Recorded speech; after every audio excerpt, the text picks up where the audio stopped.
Today we talk about how can you disable mod notifications on your Reddit app.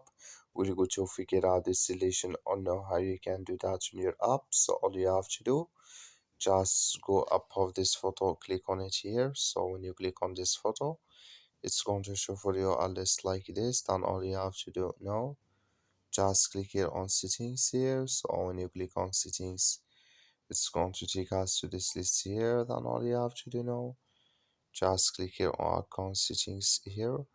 When you click on account settings, it's going to take you to this list here.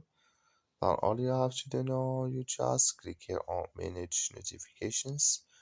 So then it's going to take you to this list here. Then you go down here. So then you come to mod notifications. Click in this sign or this color. The like you see color, it's gone. That's me mod notifications disable with us now. That's all you have to do. Thank you for watching. Don't forget to support us by liking, subscribe.